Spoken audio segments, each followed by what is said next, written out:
The next big one has to do with Trevor Bauer. We talked about him in the past. Jake, there has been a new challenger that has entered the arena. It's no longer just the Jays and the Dodgers. It is now the New York Mets, and many people that I see are saying they are the leaders, to add Trevor Bauer. Do you think that Trevor Bauer, in the end, ends up with the New York Mets across the city from your favorite team and ends up in Queens? Let me first say this. Fuck Steve Cohen. Okay. All right. Gotta say that first off. If everybody knows what's going on right now with with the stock market and all that, fuck Steve Cohen, first off.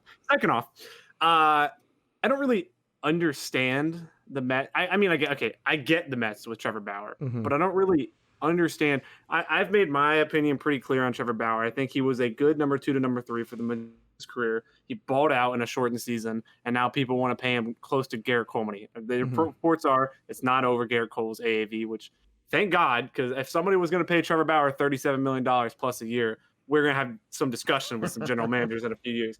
I mean, a 3 to 4 year contract for Bauer is not bad. If it's anything over $120 million, $30 million a year for 4 years, I'm going to question it at that point. The Mets would be very interesting because I think that's actually the second best landing spot for him behind the Dodgers, because fucking Dodgers, they just spend money like it's nothing.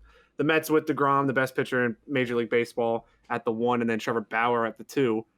I mean, that's something. I mean, that's scary. That's where I think Trevor Bauer is at his best, and when he's not the number 1 in a rotation. Because even, I mean, he won the Cy Young, blah, blah, blah. But Sonny Gray and Luis Castillo gave him protection in that rotation this year in Cincinnati. It wasn't like he was the number 1 getting thrown out there, which if he was on the Blue Jays, I know Hyun-Jin Ryu and all that. He's a solid pitcher, but he's not a number 1 like a Jacob deGrom, like a Walker Buehler, like a Clayton Kershaw, like somebody like on the 2 other teams that are interested in him.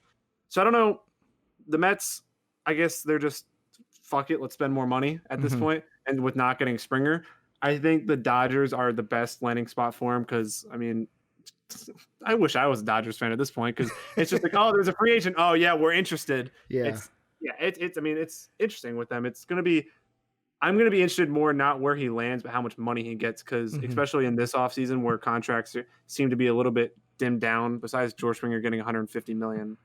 Yeah, I mean, it's just been a weird offseason. Do you think he because that's the thing, like we talked about this with the Dodgers when they were interested in him, because to me there's still questions of the Yu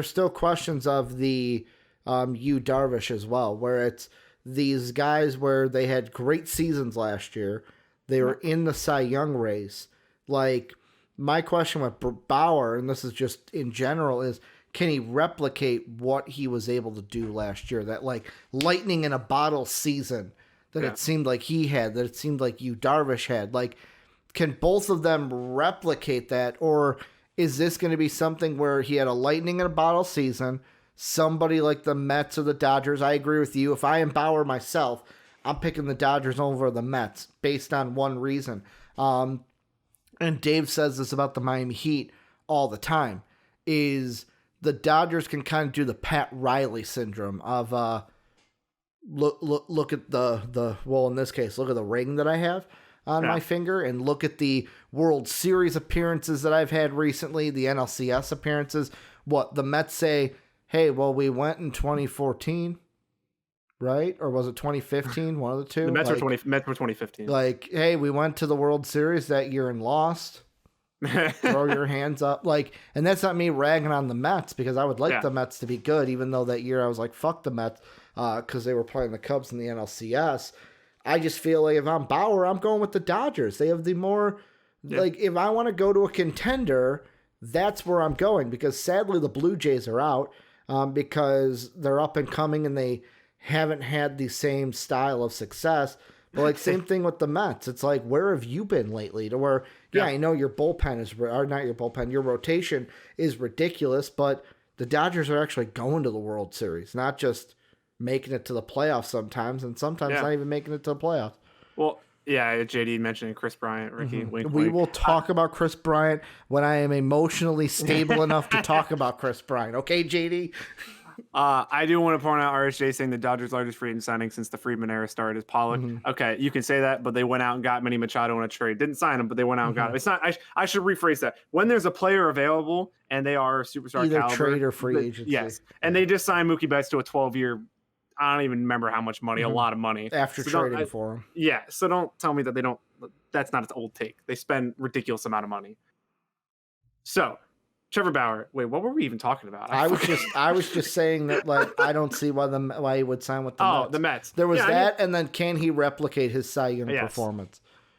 Somebody doing what he did over a 60-game season is impressive, but when you add another 102 games to that, that is over probably 10. That's 10 more starts at least for him. That's a lot. And I don't know if I have confidence in him to pitch a sub-2 ERA for another 100 games. It's just I don't think it's realistic for him. What is realistic for him is being a solid one of the best number 2s in a rotation in the major leagues. I don't know if he's, like I said, I don't know if he's ever going to be your number 1 on a team that's going to win a World Series. So the Mets somewhat do make sense of their culture change and Steve Cohen, blah, blah, blah, blah, that he's brought in. He's spending money, and he said, if I don't win a World Series in 5 or 6 years, I'm a failure. Well, I guess we're going to see him be a failure in about 5 years. The Dodgers, though, consistently winning, consistently being great, and consistently showing they're not being stagnant. They continue to go out and get talent. They continue to want to get better. This ownership, Friedman, that he brought in, they continue to want to win World Series, and they finally got there this year. And you know what they're showing is they don't want to stop. With being interested in Bauer, they are interested in DJ. They don't want to stop. They want to keep winning. So bringing Bauer to that team with Clayton Kershaw, he's still a great pitcher. He's still elite, but he will be on the decline eventually. You have Walker Buehler and Bauer as your 1-2 in that rotation going forward. I mean, that's fantastic. Would Bauer be the 3 in that rotation? Because, like, I mean, with the I'll ask this: with the Mets, would Bauer be he'd be the 3 behind Carrasco, right? Or no, it would be DeGrom, Syndergaard, Bauer, Carrasco, or Carrasco, Bauer. No, I think it would. No, I think Carrasco. Wowzer here. I think he's actually probably the 5 because you have Stroman. You have Stroman in there who didn't pitch last year. Good point. Who's probably still. It'd be DeGrom, and then Bauer, and then probably Stroman, Cinderblow, and then Carrasco. Cinderblow. That's what I'm just telling you.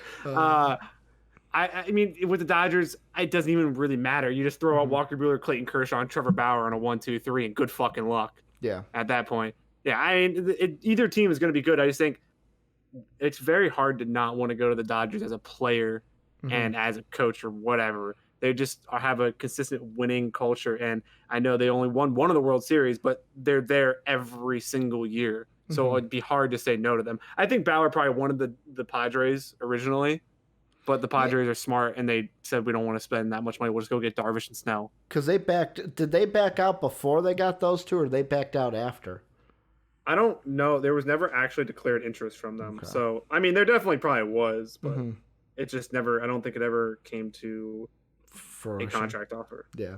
The last thing I'll say about it is I think he picks the Mets or the Dodgers in the end.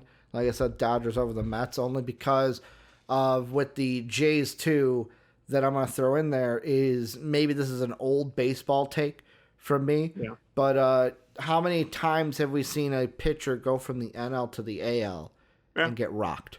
But like last absolutely year rocked. There was a DH in the NL last year, so I guess but again, there might not be a DH in the NL this year, which is just stupid. But it is what it is. To each their own on that one, Jay. I also don't want Mets fans thinking I'm slander or Dodgers or Padres you're a Yankees fan. But there'll always be the little brother in New York. So I mean, it is what it is.